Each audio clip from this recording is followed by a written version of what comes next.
Hey guys, Ted Bogert. Welcome back to one of my favorite series on the TED Show, Coffee and I put coffee and closers, but it's supposed to be coffee and conversations, but it could be closers too, because that works. The old coffee mug says coffee is for closers. So if you're having coffee and conversations, you should this have is where conversations Ted's for brain closers. is on a Monday morning. I think that all works. I mean, I'm here with my dear friend, the one and only Walt Key. He's here to have a great discussion. We always discuss stuff that's going on, and he's got a lot to talk about because a lot has been going on. So we're going to take a deep dive into many things. Sometimes it's mortgages, sometimes it's real estate, sometimes it's just what's going on in the economy, sometimes it's events. We just have all this good stuff to talk about. So welcome back, my friend. How you doing? I am doing fantastic. Happy Monday.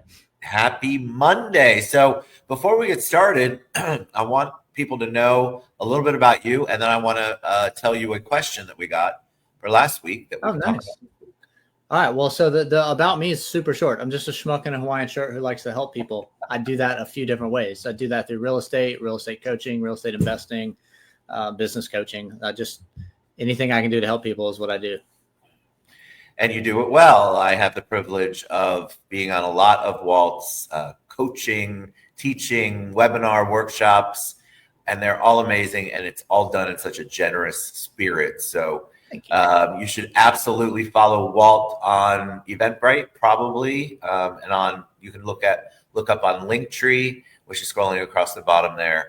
But you definitely want to follow him and see what he's up to, because it's always something good. So the question we had, which I thought was interesting, that they pulled this out of nowhere, and kudos to that person. I won't call you out because I forgot to ask if it's okay if I call you out. They wanted to know what, as a coach, from a coaching perspective, what's the number one thing that you work on as a coach? Because what they were saying in their message to me was, I think we're all struggling, and I wonder how you narrow it down to one thing, or do you just do a broad stroke? Oh, I like that question. So it's hard to narrow down to one thing because we're all different individuals. And so one of the things that I'm actually very opposed to is the way a lot of mainstream coaches work, which is, this is what I did. Let me beat my chest and tell you how amazing I am. Just do what I did. Oh my God, pet peeve. That concept of, I'll coach you on how to do what I say to do isn't really a good fit for most people, right? And that's, every once in a while, like, someone will knock it out of the park with that. But we're all different personality types. We all have different business philosophies. We all have different communication styles. So there's really not one thing. If you had to boil it down to one thing, there's an underlying theme of everything, and that is consistent execution, right? Regardless of what you're trying to accomplish, regardless of what we're teaching, regardless of what strategy we're showing you how to execute, you got to execute. And so I would argue that with all of the different coaching and all of the different strategies and all of the different stuff that we do, the underlying one thing is, if agents don't execute, it's all meaningless, right? That's really what I tell people all the time, and almost every one of my coaching calls, they've been lied to their whole life. And I always start with, I say, raise your hand if you've ever heard knowledge is power, right? And everyone raises their hand. I'm like, put your freaking hand down. That's garbage. And they're like, I don't understand. Knowledge, while great to attain knowledge, right? We all need to learn. Right. Knowledge is not power.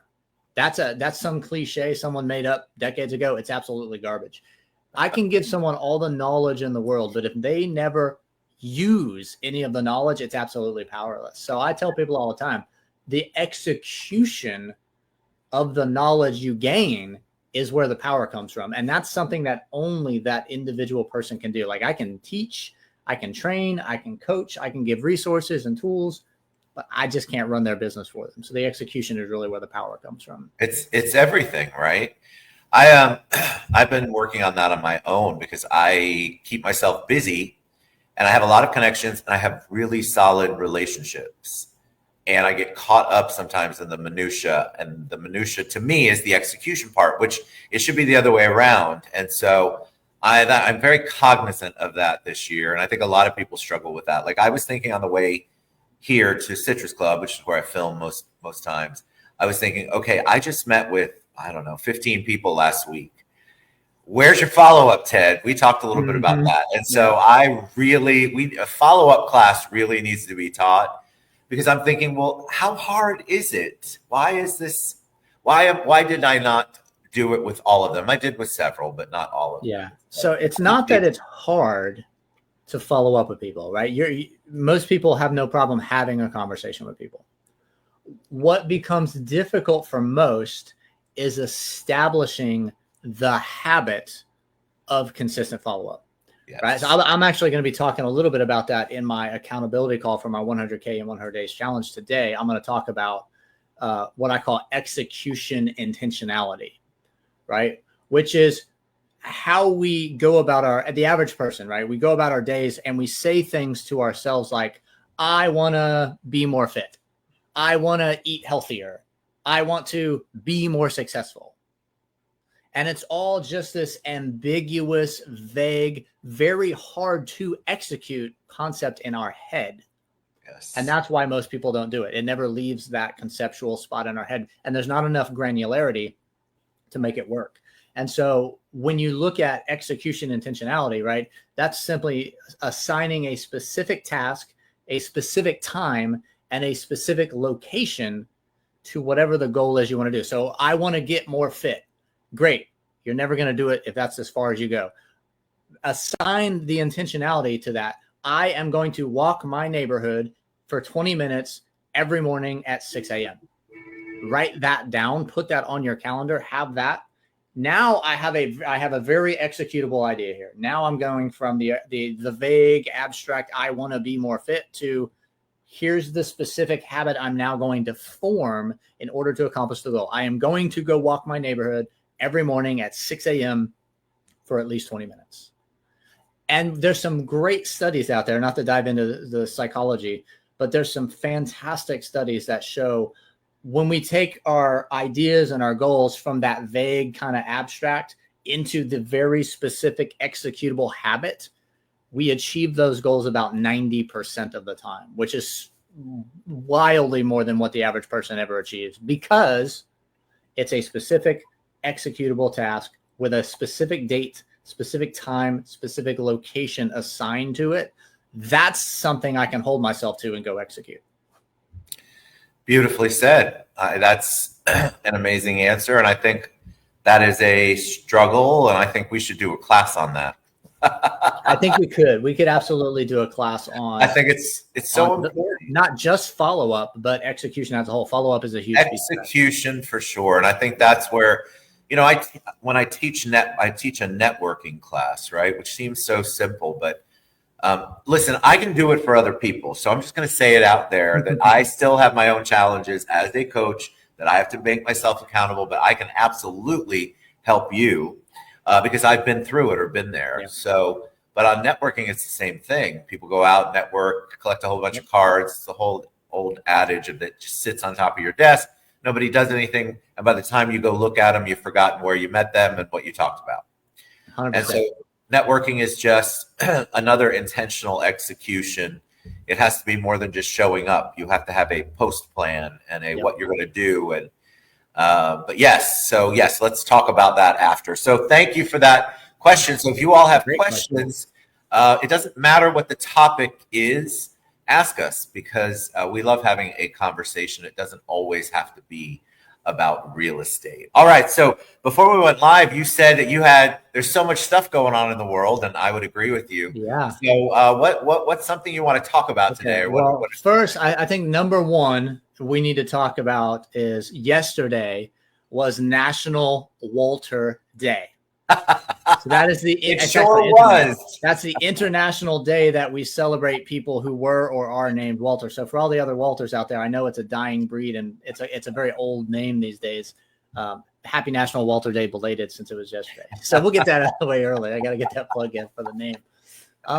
There's so many interesting stories in the sphere these days. So we've got geopolitical between Russia, Ukraine, the United States. We've got financial between. I heard a great snippet yesterday about the White House announcing that they are going to create a crypto reserve fund, which just so happened to work out great for me because some of the particular projects that were named I already invested in. So I'm like, hey, I just gained 45% overnight. That's wonderful. There's actually going to be. What's your experience there? With crypto? Crypto is fun. Like, I'm a nerd, so I like to research stuff, and I always caveat, like, don't ever, I don't care who you are, what you're doing, don't ever invest in something you don't understand for yourself. So I've had lots of people over the years say, hey, Walt, can I just give you money and let you invest it for me? And I'm like, one, absolutely not. That's illegal. I'm not a licensed securities trader. Two, no, because if you don't understand what you're investing in, you park that money somewhere else. That's just not how it works. So crypto is just one more great investment. So I actually, this has been years ago now, I funded my entire 20th anniversary multi-week European vacation through crypto investments that I had made specifically in order to fund that project. So wow. I've dabbled, right? I do okay with it. It's an interesting double-edged sword because there are some really amazing utilities for cryptocurrencies and crypto projects that they are going to revolutionize the world. And then there's some stuff out there that is crypto and you go, oh, that sounds cool, but it's absolutely useless. There's no utility behind it whatsoever. And so just like anything, you have to understand what you're investing in, what makes the most sense, where are the fundamentals behind it. But interesting nonetheless that this Friday, the White House is hosting the first ever crypto summit. And so there'll be some big CEOs of various companies at the White House talking crypto, talking about plans, talking about how we fold things in. I don't know that I'm necessarily super excited about the idea of the government getting more involved in crypto because crypto at its core was supposed to be a very non-regulated when the government entity. Gets involved. So we'll see how that goes, but so that's fun. I think I mentioned, I don't know if I mentioned it on the show or if I mentioned to you privately, but we have a coming soon on a utility token. Yeah. That I have been working on and my partners have been working on, and we plan to be on Twitterverse the week of the 10th to announce. And so that world is interesting because like all things in my life, I know a little about a lot. And so it's a fascinating world that you can really, there's so much that can be done with it if it's done properly. Yes. And that's our goal. Ours is obviously a utility token, but we have real estate involved, insurance, all sorts of things that we're working on. Nice. And so I did not know that about the White House, but I do know that crypto is definitely here to stay, and the current administration is super behind it. Yeah, for sure, no doubt about it. So if you look into it, you can always, just like any investment, there's always the late adopters who still see gains, but maybe not as many as the others. So learn about it first. Don't put any money into anything you don't understand for yourself. If you question what the utility is of something, if you don't understand exactly what it's used for, it's not for you. Just move on. Don't try to make it work. Don't fit a square peg into a round hole. It's okay if it's not for you. Agreed. I agree. Sure. So what else happened in the world this week? Well, I think it's funny that interest rates have continued to tick down a little bit. 6 weeks or 6 weeks? We're going on about 6-7 weeks now. Yeah. And so I'm looking at it. I think, this is just Walt Key's opinion, I think somewhere between another 1/4 of a point to maybe 0.3 of a point, we're going to see that psychological break point in the market where refis start happening, more mortgage applications start happening. I think we're really, really close to that breaking point where we get back to around 6.5, give plus or minus a little, and everyone starts to feel like that's a good, air quote, good interest rate again. And so we're going to be there, I think, before we know it. I think within the next month or two, we'll see that mid-6 range, and we'll see a lot of refi applications. We'll see a lot of new mortgage applications. So I think 2025 is going to be a good year for most people. For the real estate agents who are struggling to get their buyers going again, be on top of those interest rates, be educating your buyers, let them know that it's starting to tick down. Yes. And then let them know that they don't want to wait so long that they're fighting against every other buyer who decided to jump back in. Say that out loud again, because this is exactly what's going to happen. There's going to be a feeding frenzy. And everyone, once again, it's human nature, psychology, right? We can't help ourselves. Once the vast majority go, it feels like a good time again, everyone floods the market at the same time. Everyone starts competing against the same inventory. That's driving prices up. That's making people have to overpay. That's making people have to waive inspections and contingencies and everything else. So educate your buyers that are kind of waiting on the sidelines now about the benefit of diving in prior to mass adoption, if you will, so that they're taking advantage of the equity that gets built in the market and they're not getting beat up by 6 other people trying to compete against the same inventory. So there is a point where you wait too long and you suffer from it. Yeah, I would encourage realtors, buyers, really take a look at, if you're on the fence, this is the time to really start re-engaging, get your pre-approval updated. I'm seeing more activity for sure. I'm seeing people who have been sitting on the fence for quite a while coming back and asking us to update it or see what else they need to provide in order to update the pre-approval. So they're out shopping, which is good. They're going to be ahead of the game, like Walt just said. Exactly right. They're ahead of the game because they're already out there. They know their purchasing power. It's only going to be a little better when the interest rate drops a little bit, but they're going to be ahead of the game and they're going to know the things that they want. And so, I agree with the feeding frenzy part. It's going to be like everything. It's the mental thing. Like you said, it's so funny. It's the crowd mentality. Oh my God, I have to be part of the crowd now. The crowd says it's time to buy. And you're like, okay, here we go. And hopefully if you're a wise agent, right, you have not been sitting back waiting for your business to go. You've been out executing other strategies to generate business, right? I know lots of agents that are out there stacking listings right now. And there may not, you could argue, well, there's not enough buyers for the listings yet. That'll fix itself real soon when the interest rates come down. So quick. But if you don't have the listings, it's not going to help you close deals, right? So you should be out there right now having conversations with sellers, whether that's an expired listing, a FSBO, a friend, a family member, someone a strategic partnership that has listings in your market. You should be out there generating the listings now so that when all of those buyers do flood back in the market, you've got business to close. Don't wait for the frenzy and then have to go fight over new listings, right? You should be going out and growing your inventory right now. Y'all need to listen up. If you have, I'll caveat, right? I'll caveat that by saying I'm a do as I do, not as I say kind of guy, right? I'm not a do as I say, not as I do kind of guy. By this time next week, I'll have a dozen listings active on the market, despite having closed 4 transactions a month since 2025 started.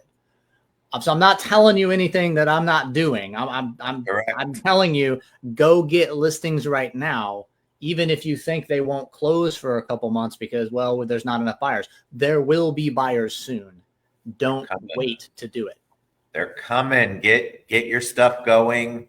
You really need to be on top of your game because I believe the same thing as well. I 100% believe we're almost there. There's going to be a tipping point, and then it's going to be a rush. Yep, 2025 is going to be a fun year. If you're excited, if you're proactive now, you're going to have a great 2025. Yeah. So all of this stuff, you guys that don't show up to trainings, we were talking about that earlier. I'm not trying to give you a guilt trip. I'm just saying you're missing out. You're not investing in yourself, and so. You need to invest in yourself and learn the tricks of the trade because the people who are showing up to those things and are about education and making sure they're ahead of the curve, they're going to do well. I'll give you guys a guilt trip. I don't mind. I'll be that guy.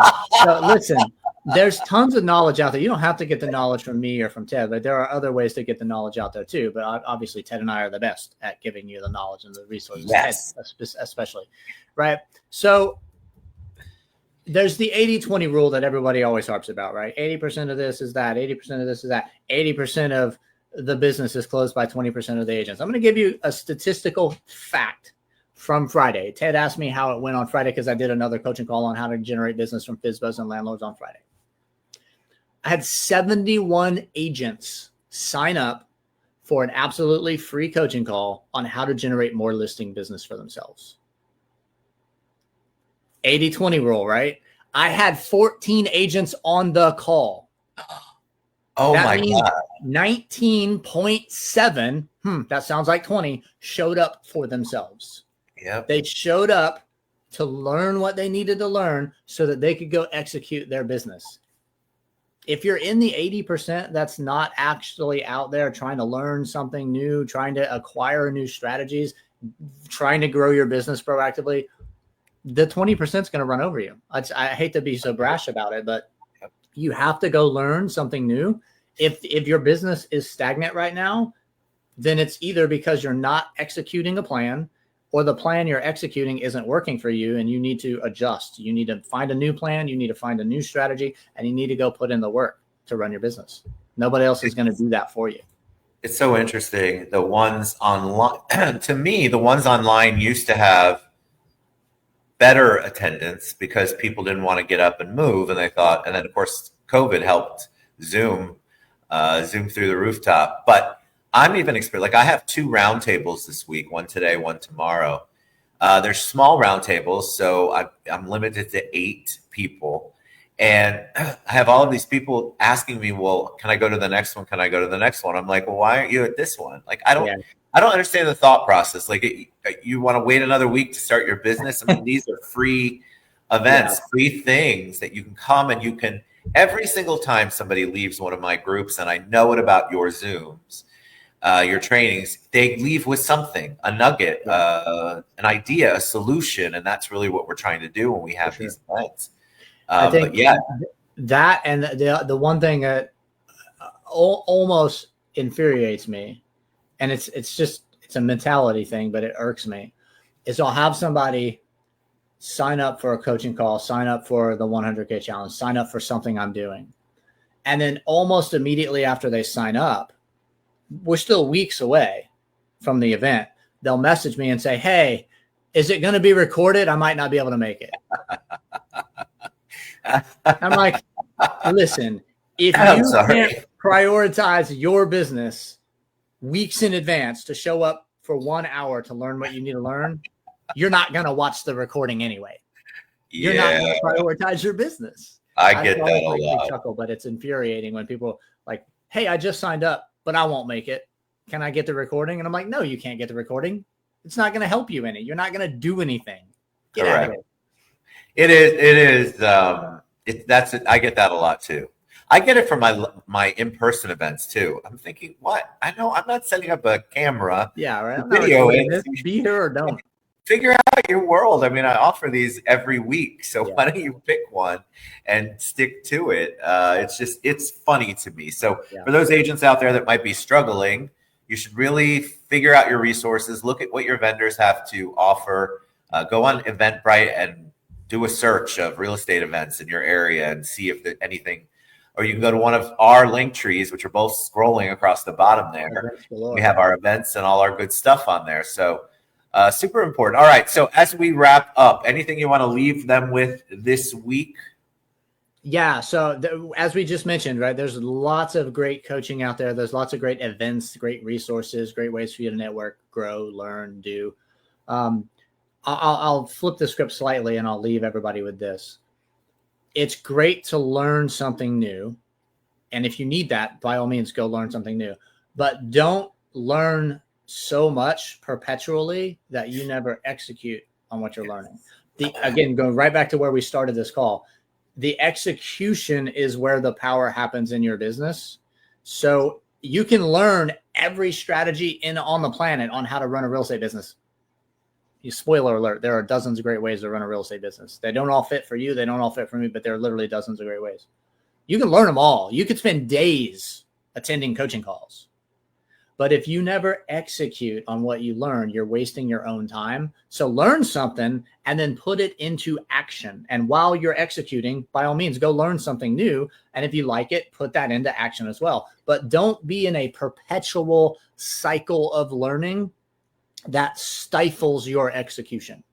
Yes. Do not wait on, I don't know enough yet. I haven't figured it all out perfectly yet. Listen, imperfect action will beat perfect inaction every single day of the week. Amen to that. So don't wait for perfect. Learn and execute, and learn more and execute at a higher level, and then learn more and execute at a higher level. But do not sacrifice your execution for a perpetual state of learning.